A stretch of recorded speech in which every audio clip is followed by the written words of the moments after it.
사랑하는 영락교회 지체들에게 주 안에서 평화 인사를 전합니다. 오늘은 2023년 10월 20일 금요일입니다. 오늘의 묵상 본문은 민수기 30장 1절로 16절까지의 말씀입니다. 오늘 본문 말씀 30장 1절부터의 말씀은 이렇게 시작합니다. 모세가 이스라엘 자손 지파의 수령들에게 말하여 이르되 여호와의 명령이 이러하니라.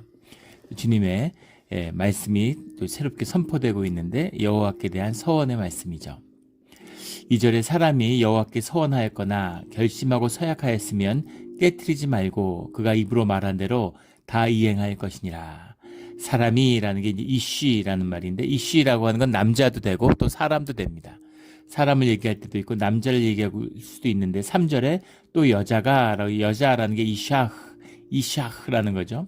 이샤흐가 나오기 때문에 이것은 이제 남자의 의미도 되고, 근데 본문의 문맥상으로는 사람이라고 하는 게 맞겠죠. 사람이 여호와께 서원하였거나 결심하고 서약하였으면, 서원하다라고 하는 건 이제 나다르, 우리 많이 나오는 단어죠. 나다르라고 하는 건 원뜻은 절한다 이런 뜻입니다. 근데 주님께 언약을 맺은, 주님께 내가 약속한, 말 그래도 서원한 이런 건 나다르를 하였거나 결심하고 서약하였으면, 결심하고라는 말이 쉐바라는 말인데, 쉐바라는 말이 이제 영어로 하면 oath, curse 이런 겁니다. 저주한, 맹세코, 내가 이걸 하지 않으면 성을 갈겠어. 이게 아니면 손을, 우리말에 손을 지져. 이런 거, 장을 지진다. 이런 말 있잖아요. 이런 거 저희 curse죠. 맹세코.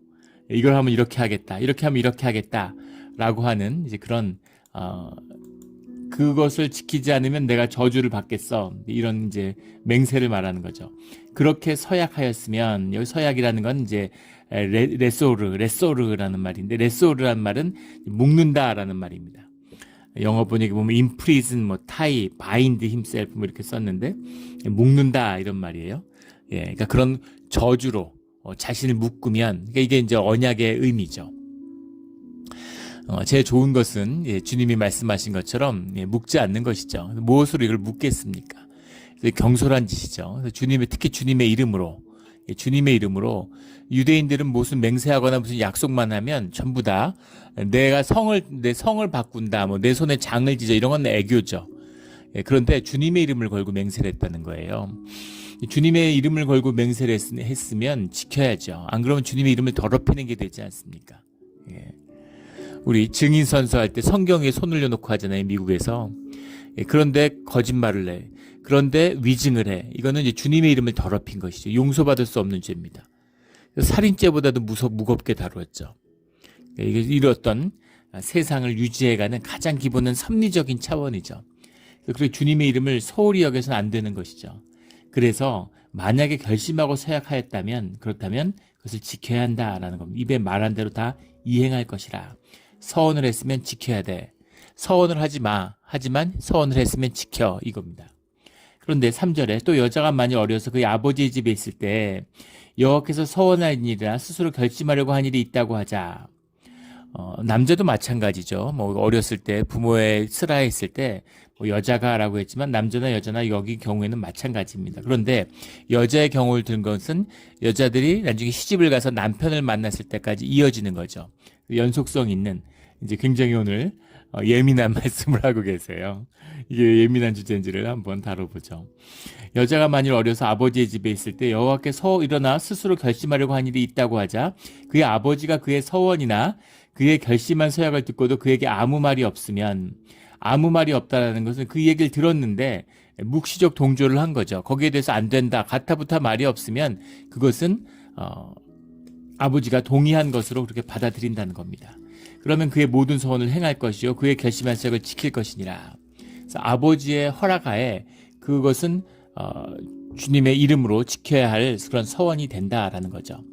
5절에 그러나 아버지가 그것을 듣는 날에 허락하지 아니하면, 듣는 날이라는 게 우리 많이 나오는 욤 키푸르 할 때 그 욤이죠. 그날, 그때, 그 시대에 다 되는데 즉시라는 표현이 더 맞겠죠.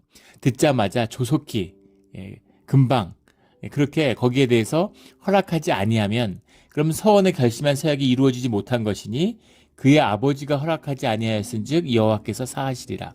그 언약을 지키지 않은, 그 언약을 했잖아요, 이미. 이제 언약을 했다라고 하는 의미가 그냥 내가 내 마음속에 주님 이렇게 할게요, 이런 게 아닙니다. 주님께 서약했다는 것은 증인을 세웠다는 거예요. 주님 앞에 두 명의 증인을 세워서 주님의 이름으로 서약했다는 겁니다. 그것을 인정하지 않는 부모도 마찬가지입니다. 안 돼. 말도 안 되는 소리 하지 마. 지금 하나님의 이름으로 두 명의 증인을 세워서 서약을 했는데 부모가 이거 안 돼. 그거 말도 안 돼. 이렇게 거부한 아니죠. 아버지의 권위를 가지고 두 명의 증인을 세우는 겁니다. 그래서 그 증인 앞에서 이것은 하나님의 이름으로 맺힌 서약이 되지 못한다 라고 아버지의 권위로 부정하는 거예요. 그렇다면 그 앞에 한 주님의 이름으로 한 서약에 대한 그 책임, 주님의 이름을 더럽히고 주님의 이름을 잘못 사용한 것에 대한 그 책임을 면하게 된다라는 것이죠. 굉장한 것입니다. 아버지가 뭔데?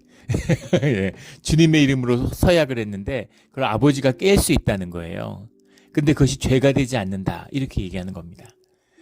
그러니까 아버지의 이름으로 아버지와 함께 그 서약이 이루어져야 된다는 거죠. 그 인격에 대한 책임성, 그 인격의 주체가 누구인가에 대한 문제입니다. 저는 서약에 대한 얘기가 나오는데, 근데 문제는 6절에 가면 결혼을 하면은 남편에게 그것을 이제 그 서원에 대한 결심한 서약을 이야기해야 된다는 거예요.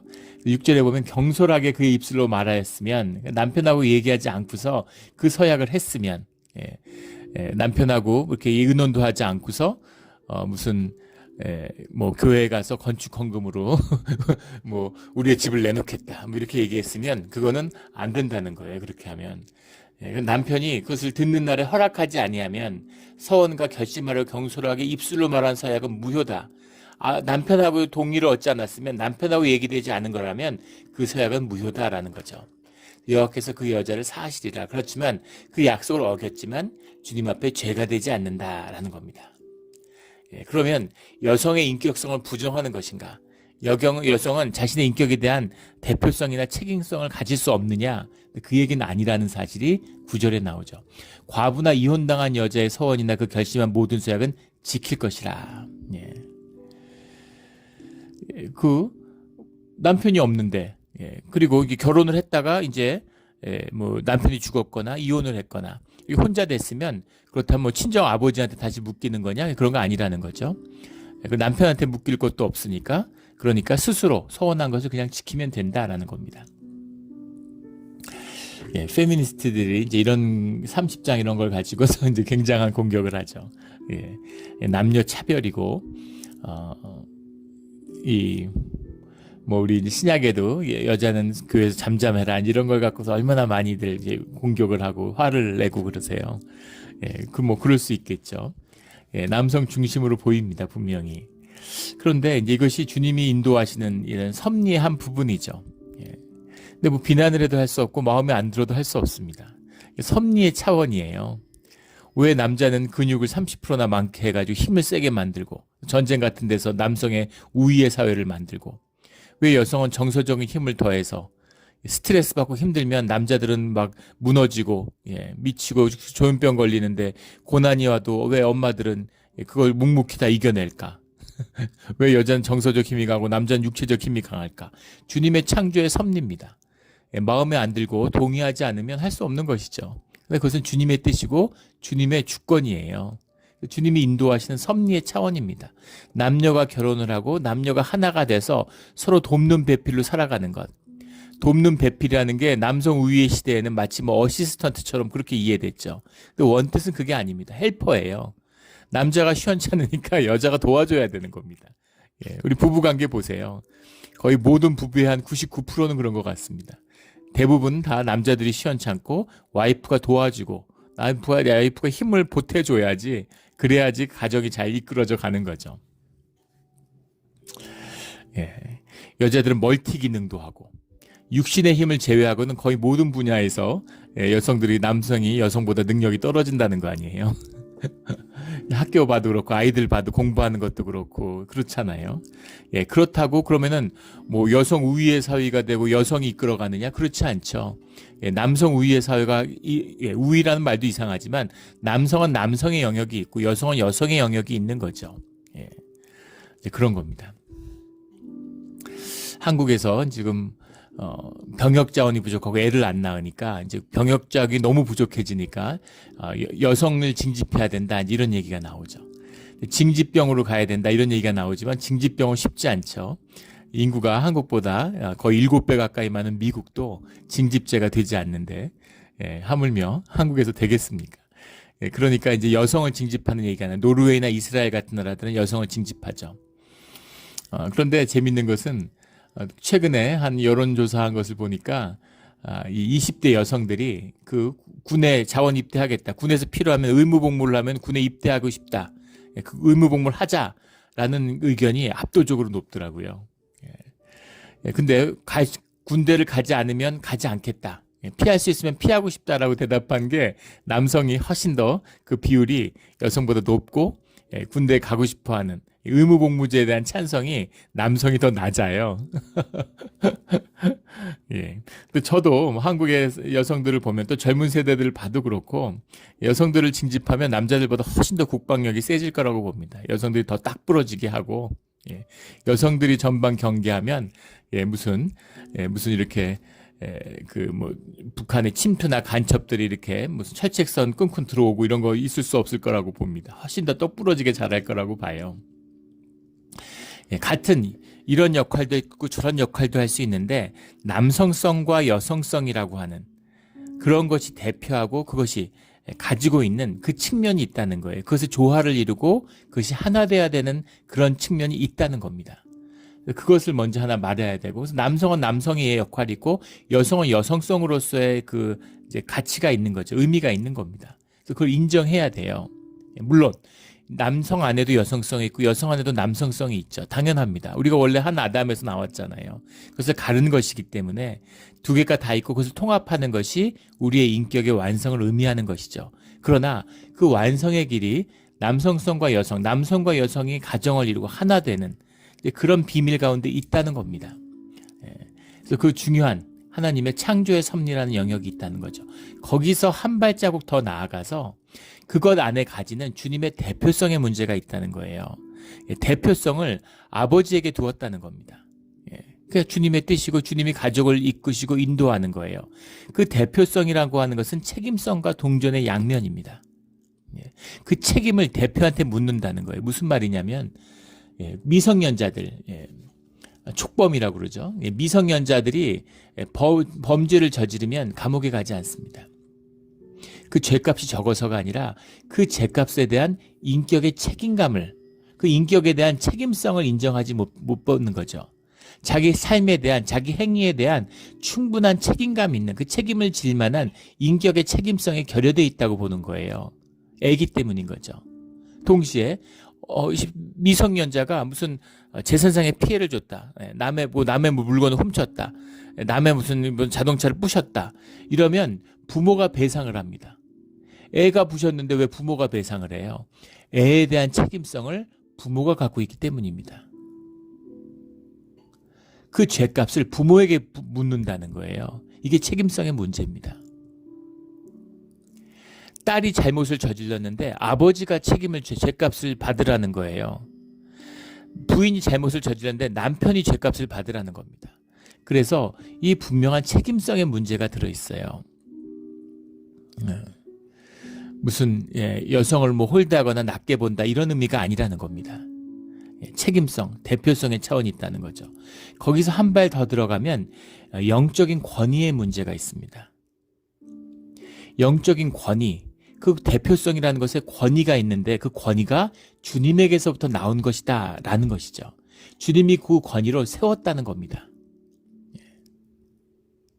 그 권위를 세웠기 때문에 그 권위로 인해서 보호받는, 그 권위로 인해서 우리가 그 권위 아래서 보호받고 성장하는 그런 측면이 있다는 거죠.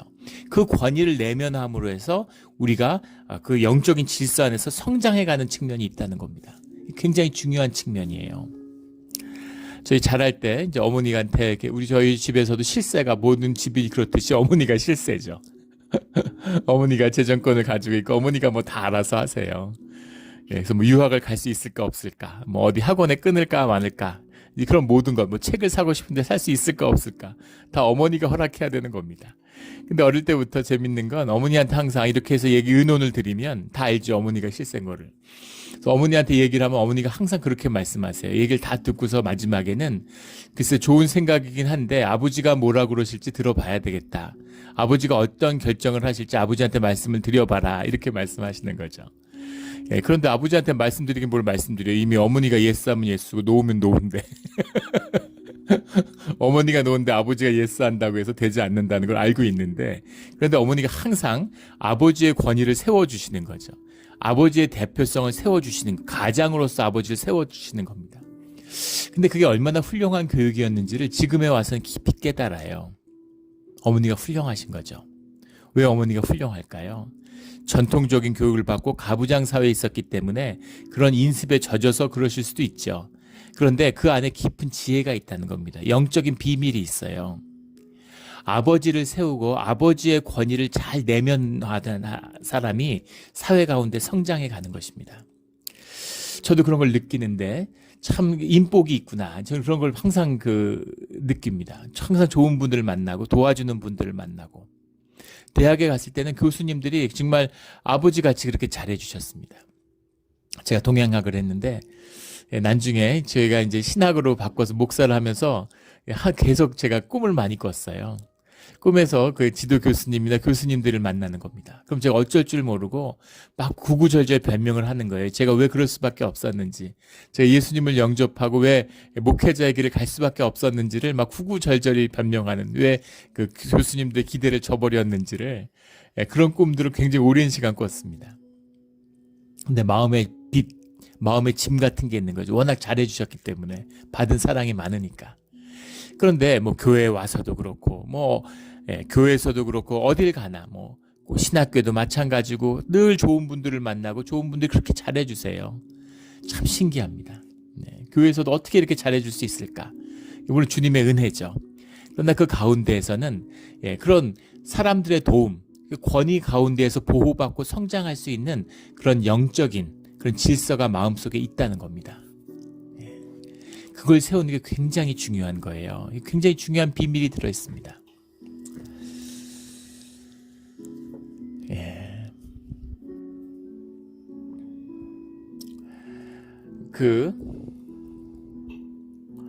예전에 교인 한 분이 이제 교인들끼리 모여 있는데 막 한국의 대통령 욕을 하는 거예요.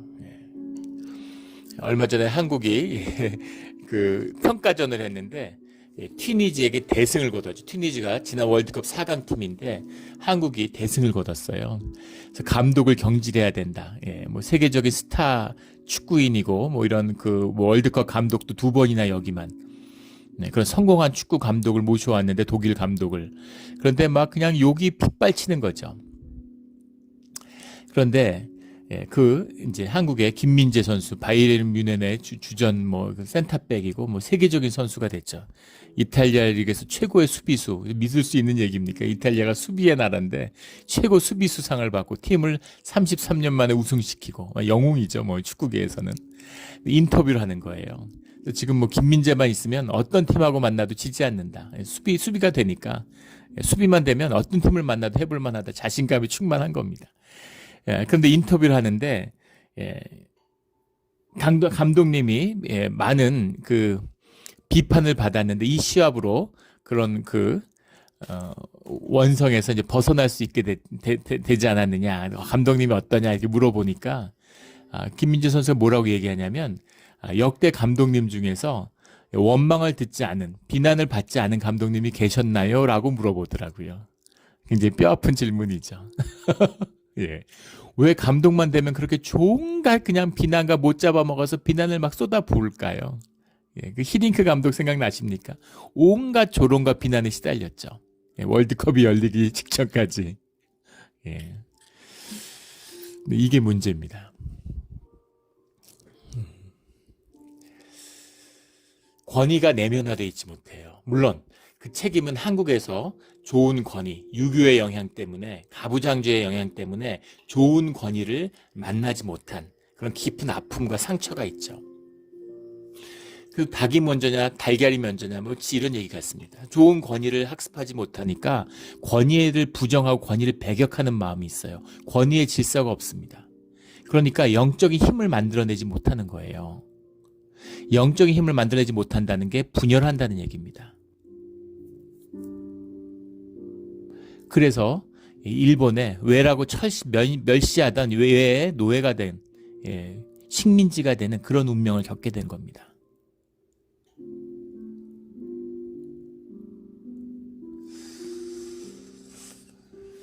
세계에서 가장 똑똑한 사람들이야 대한민국 한국 민족은. 근데 왜 이렇게 맥을 못 추고 비실비실했을까요? 역사적으로. 권위를 만드는 것을 가장 못합니다. 미국이 제일 잘하는 거고 한국이 제일 못하는 거죠. 일본에서 가장 똑똑한 그런 엘리트들은 유학을 가지 않아요. 하버드 무슨 스탠포드 박사 받아도 동경대나 교토대 박사하고 비교도 할 수 없습니다. 하버드 박사 받았다고 동경대 박사한테 명함도 못 내밀어요. 교수 뽑는데. 그런 권위가 있습니다. 중국도 마찬가지죠. 북경대나 칭화대 뭐 이런데 뭐 복단대 이런 데에 대한 권위가 중국도 그런 권위를 만드는 법을 알아요. 근데 한국은 그런 권위가 없는 거죠. 외국에 갔다 와야 외국에서 인정받아야 미국의 사기 받아야 요즘엔 모르겠어요. 옛날에는 교수 칠거지약이라는 게 있었습니다. 제가 한국에서 강사하고 그럴 때 대학 강사할 때 교수 칠거지약이 있는데 그 중에 하나가 국내 박사다라는 거예요. 국내에서 박사하면 인정해주지 않아요. 서울대 박사에도 택도 없습니다. 뭐 카이스트 다 소용없어요. 후진대를 나와도 미국에 갔다 와야 됩니다. 그날 충격적인 한국 교수의 5분의 1인가가 가짜 학위를 갖고 있다. 뭐. 그리고 뭐 말도 안 되는 막 이렇게 막 이게 이름만 있는 학교들 이런데 미국에 이런 데서 가짜 학위들 막 받고 권위가 없기 때문이죠. 권위를 의탁해서 가짜 옷을 입는. 얼마 전에 교회에서 교인 한 분이 대통령 욕을 막 하는 거예요. 사람들 모여 있는데 그걸 하지 말라고 말씀드렸어요. 한 분이 그렇게 하지 말라고 얘기하시니까 왜 하면 안 되냐 그러셔서 제가 끼어들어서 그렇게 말씀드렸습니다. 대통령 욕을 하면은 마귀가 찾아온다고, 마귀가 같이 놀자고 찾아오고 마귀하고 같이 놀면은 안 좋은 일이 생깁니다. 맞는 말이죠. 비난하고 정죄하고 마귀의 짓이잖아요. 힐난하고 누가 누굴 정죄하겠어요. 마귀가 찾아와서 같이 놀자고 오는 거예요. 그러면 안 좋은 일들이 생겨나요. 근데 더 깊은 문제가 있습니다. 사도 바울이 그런 이야기를 했죠. 세상의 모든 권세는 주님이 주신 것이다. 주님이 주셨다는 게 무슨 말일까요? 주님이 그 사람을 거기다 세웠다는 얘기일까요? 영적인 권위라고 하는 것은 영적인 건데 영향력이라고 하는 권위의 영향력이라는 것은 영적인 권세입니다. 영적인 권세의 근원은 주님에게서 온다는 거예요. 주님의 섭리와 주님의 인도하신 가운데 그 권위가 세워지고 그것을 주님이 막지 않으셨다는 겁니다. 그건 무슨 의미일까요? 주님이 하시는 일은 모두 선한 일인데 그 일이 나한테 좋은 일이 된다는 뜻일까요? 그런 뜻이 아니에요. 좋을 수도 있고 나쁠 수도 있습니다. 그러나 주님 안에 있고 주님의 것이라는 것의 의미는 무엇이냐면 그것이 좋은 것이 될 수도 있고 좋지 않은 것이 될 수도 있다는 거죠. 그래서 주님의 질서 안에서 그것을 주님의 이름으로 받아들여야 하는 겁니다. 이게 영적 질서예요. 영적 질서가 제일 중요한 것입니다. 영적 질서를 깨는 것이 마귀의 가장 중요한 역할이에요. 마귀 존재 자체가 그렇잖아요. 주님이 중심이 돼서 주님의 질서를 세우는 걸 흐트러뜨리는 것. 내 중심에 내 질서를 세우려고 만드는 네가 왕노릇 해야지 왜 주님이 왕노릇해? 네가 왕해. 네가 주인 노릇 해야지. 네 인생의 책임이 너한테 있지. 네가 결심하면 잘 돼. 내가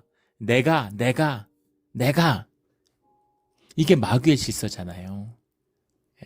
권위를 부정하고 권위를 정죄하고 내가 더 높지, 내가 더 잘났지, 내가 너보다 더 위에 있지 이런 것이죠. 근데 문제는 뭐냐면 그런 영적 질서가 깨지는 집에서 교회에서 대통령 욕하는데 대통령이 욕할 만한 사람인가 아닌가의 문제가 아닙니다. 욕할 만하죠. 욕할 일이 100가지는 될 수 있겠죠. 그런데 그런 게 중요한 것이 아니에요. 그것을 입 밖에 내서 욕하는 건 다른 얘기입니다.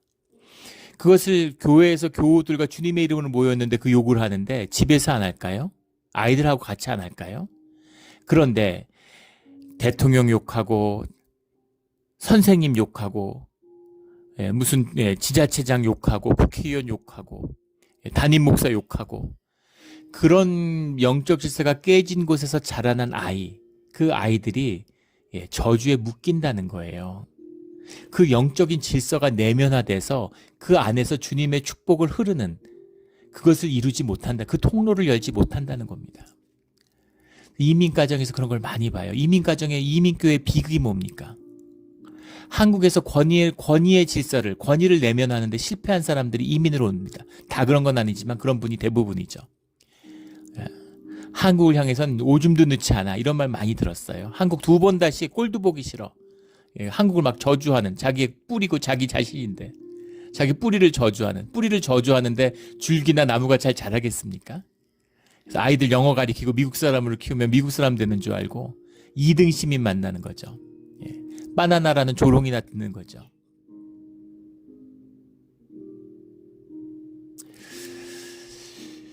그런 분들이 이제 이민교회를 나오다 보니까 권위에 대한, 뭔가 권위 있는 건 다 깨려고 그러고, 권위 있으면 다 부정하려고 그러고, 뭐 그러는 거예요. 같이 교회 다녔는데 친구가 장로 되니까 교회 안 나오는 분, 그런 분도 봤습니다. 자기가 학교 다닐 때 공부도 더 잘했고, 내가 사업적으로도 더 성공했고, 누가 봐도 내가 더 나은 사람이라 그게 무슨 상관이 있어요? 근데 교회 오니까 친구는 장로라고 막 대접받는 것 같고 자기는 아무것도 아닌 것 같고 못 견디는 거죠. 마음이 다스려지지 않는 거예요. 권위가 무엇인지를 모르는 겁니다. 그래서 막 권위를 흔들고 권위를 깨요. 근데 그게 깨면은, 그걸 깨면은 주님의 영적 질서가 무너지면 그러면은 마귀의 세상이 되는 겁니다. 지옥이 되는 거예요. 그런 게 어떤 것인지를 우리 몬트레이 교회는 10수년간의 그걸 통해서 너무나 잘 알고 있죠. 마귀의 짓입니다. 그래서 그런 일, 자식을 저주로 묶는 일이에요. 절대 그런 일이 있어서는 안 됩니다. 이 깊은 대표성과 책임성 안에 더 깊은 영적인 권위의 문제가, 영적인 질서의 문제가 들어있다는 겁니다. 이것을 세워야 되는 거예요. 근데 그런 걸 보면 깨고 싶은, 그런 걸 보면 망치고 싶은 우리 마음에 그런 악이 있다고요. 개구리를 보면 돌을 하나 던져보고 싶은, 새가 날아가면 돌을 맞출 수 있나 맞출 수 없나 던져보고 싶은 그런 악한 마음이 우리 육성 안에 들어있어요. 그것을 성령의 의지에서, 주 안에서, 교회의 권위 안에서 그것을 다스려야 되는 겁니다. 그 야성을, 그 짐승과 같은 마음을 다스리지 못하면, 그 짐승이 나오면, 그 짐승이 공동체를 삼키면, 파괴하면, 그러면 다 패배자가 되는 거예요. 복음 못 받을지언정 평생 교회 다녔는데 내 삶을 저주로 묶인다고 생각해 보십시오. 그런 사람들이 얼마나 많아요. 비극이죠. 비극입니다. 그런 말씀을 하시는 거예요. 그 영적인 질서와 그 책임성과 대표성과 주님의 보호하심을 말씀하시는 거죠. 이게 말이 됩니까? 얼마나 세워주시는 거예요. 12절에 그 남편이 그것을 듣는 날에 무효하게 하면, 그 남편이 그것을 무효하게 하였은지 여호와께서 그 분녀를 사하시느니라. 남편이 뭔데 부인이 한 얘기를, 야 이건 무효야, 내가 약속했는데 아니야 그거는 무효야, 이러면은 남편이 하나님이 그것을 인정해 주신다고? 엄청난 얘기예요. 상상도 할 수 없는 얘기입니다. 뭔데 남편을 이렇게 세워줘요? 뭔데 아버지를 이렇게 세워줘요? 아버지가 특별라서? 남자라서? 나이 많아서? 아닙니다. 이 영적인 질서의 차원의 문제이기 때문인 거예요. 내가 아무리 잘났던, 뭐 세상에 뭘 가졌던, 아이를 맡긴 선생님이면 선생님한테 가서 고개를 숙이고, 선생님한테, 왜냐하면 군사부 일체라고 그랬잖아요. 선생님의 그림자도 밟지 않는다고 그랬습니다. 뭐 그림자까지 안 밟는 건 모르겠지만 마음이 어떠해야 하는 걸 보여주는 거죠. 고개를 숙이고, 제 자식을 맡겼는데 선생님 잘 부탁드립니다. 아이들한테도 저희 잘할 때 부모님들 그런 점 참 훌륭하셨어요. 학교에서 선생님한테 맞았다는 얘기를 집에 와서 어떻게 합니까? 만약에 그런 소리 하면 집에서 더 혼나고 더 맞죠. 어떻게 하면 선생님한테 혼나느냐 이러고, 혼나기 때문에 선생님도 혼났다는 얘기를 집에 와서 말 끝내지도 못하죠. 그게 꼭 좋았다는 게 아니라, 수준 이하의 교육자도 많고 굉장히 폭력적인 문화도 많았습니다. 말도 안 되는 폭력들이 막 난무했죠. 잘 알죠. 거기에 대한 반발, 그런 권위에 대한 부정, 그래가지고 지금 뭐 난리잖아요. 학교 교권이 무너지니까. 교권이 무너져가지고 막 선생님들이 때로 나와서 시위하고.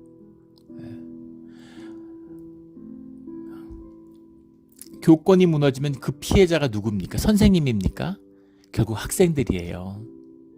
왜 아이들이 잘 자라지 못하는지, 왜 공부를 예전보다 20년, 30년보다 100배는 더 많이 하는데, 그런데 아이들의 학력은 점점 더 떨어지는지, 학업 성취도는 점점 더 저하되는지, 그 비밀이 바로 영적인 비밀이라는 겁니다.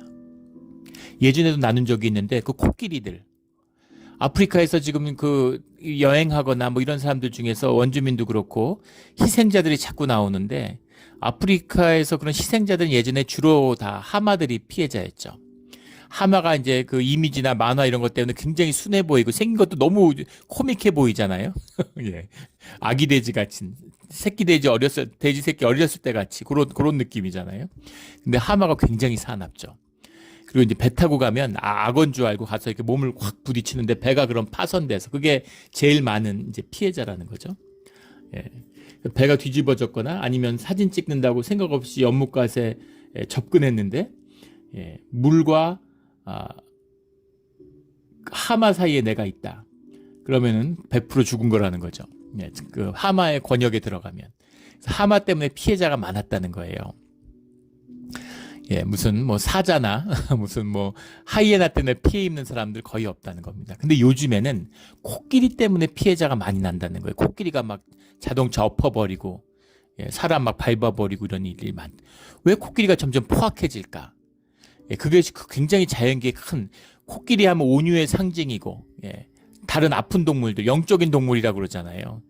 예, 가뭄이 나면 코로 이렇게 흙을 파가지고 막 물도 파고, 예, 사자 같은 거 아픈 영양 같은 거 막 사자가 공격하려고 그러면 막아주고, 온유와 지혜의 상징이 코끼리인데, 코끼리가 왜 이렇게 사나워졌을까? 왜 사람을 왜 죽일까, 코끼리가? 근데 그걸 연구하다 보니까 코끼리의 상아 때문에, 코끼리의 상아 사냥을 위해서 코끼리를 자꾸 사냥을 한다는 거예요. 그러니까 15세 이상, 20세 이렇게 된 코끼리의 상아가 자라면 멋있잖아요. 그러니까 자꾸 아버지, 예, 애비 그 코끼리를 자꾸 죽이니까, 사냥을 하니까 그 무리에서 리더 역할을 어린 코끼리들이 한다는 거예요. 15살은 돼야지 리더가 될 수 있는데 8살, 7, 8살 된 코끼리들, 9살 된 코끼리들이 무리를 이끄는 리더가 된다는 겁니다. 그런데 그 야성, 그 본성의 그 폭력성을 아버지의 권위 아래에서 충분히 훈련을 받아야 되는데, 아버지가 일찍 없으니까 애들이 어려서부터 가장을 하니까 그 폭력성이 제어가 안 된다는 거예요. 그래서 코끼리들이 점점 사납고, 점점 또 본인이 제어가 안 됐는데 자식한테 그걸 제어하고 가리키겠어요? 본인도 제어가 안 됐는데. 그래서 코끼리들이 점점 더 사나워진다는 거죠. 하나님의 질서가 깨진 이 인간의 죄성이 동물들까지 다 타락시키는 거죠. 예, 너무 당연하고 너무 자연스러운 결과입니다. 근데 이것이 영적 질서, 권위의 문제예요. 아버지의 이야기입니다.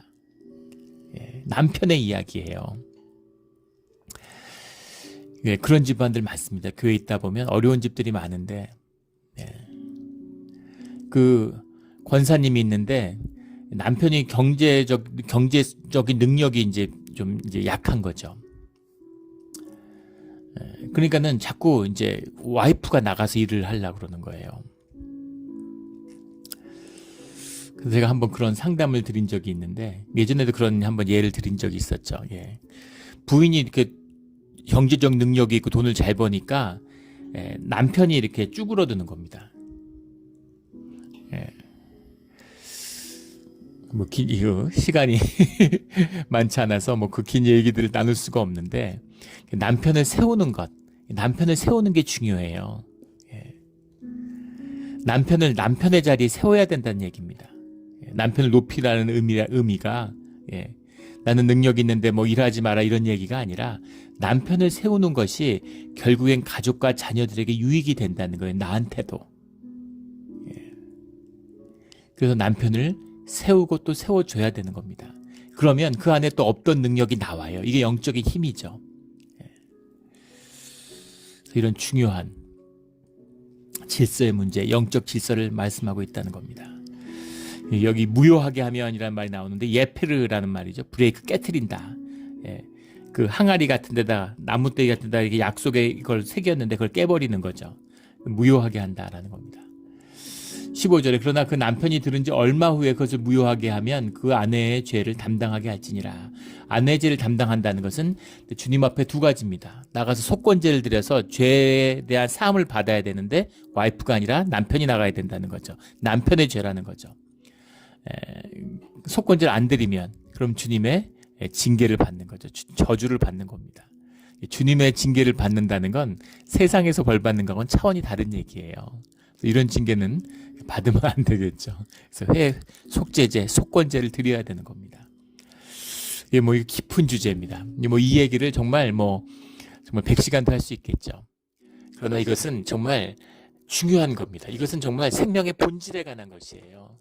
이 깊은 영의 비밀, 권위의 비밀을 깨달아서 이 권위가, 이 질서가 우리에게 축복이라는 것을, 우리에게 복된 삶을 열어주는 힘이 된다는 것을 깨달아 아는 그런 지혜 있는 주의 자녀들이 되기를, 우리 공동체가 되기를, 몬트의 영락교회가 되기를 주의 이름으로 축원합니다. 아멘. 기도드리겠습니다. 하나님 아버지 감사합니다. 오늘 주님이 서약에 대한, 언약에 대한 말씀을 주셨습니다. 하지만 이 서원에 담겨있는 중요한 영적 질서를 또 보게 해주시니 감사합니다. 저희가 한국인으로 태어나서 좋은 권위를 배우지 못했습니다. 유교적인 또 가부장적인 그런 좋지 않은 권위들을 너무 많이 보고 또 거기에 많은 상처가 있어서 권위라고 그러면 아주 치를 떨고 권위라고 그러면 다 해체하려고 하는 그런 마음이 우리 가운데 있습니다. 정치가 부패하고 나라의 모든 부분에 골간이 흔들리고 똑똑하고 능력 있는 그런 민족으로 주님이 세워주셨는데 나라를 잃고 식민지가 되는 그런 아픔을 경험하는 못나고 못난 민족이 됐습니다. 주님의 복음을 받고 주님의 은혜와 사랑 안에서 주님을 만날 때 그 모든 상처와 아픔의 권위가, 그 권위에서 받은 내 상처와 아픔이 결국은 권위를 세우며 그 권위의 질서를 영적으로 승화시키는 축복의 비밀이었음을 이제는 알게 해주시니 감사합니다. 주님, 그 비밀이 열려서, 그 축복이 열려서 그 모든 권위가, 그 모든 권세가 나를 향한 주님의 축복이었음을, 우리를 세우는 주님의 축복의 통로였음을 만나는 그런 우리의 복된 삶의 자리가 되게 하여 주시옵소서. 감사하며 예수 그리스도의 이름으로 기도드렸습니다. 아멘.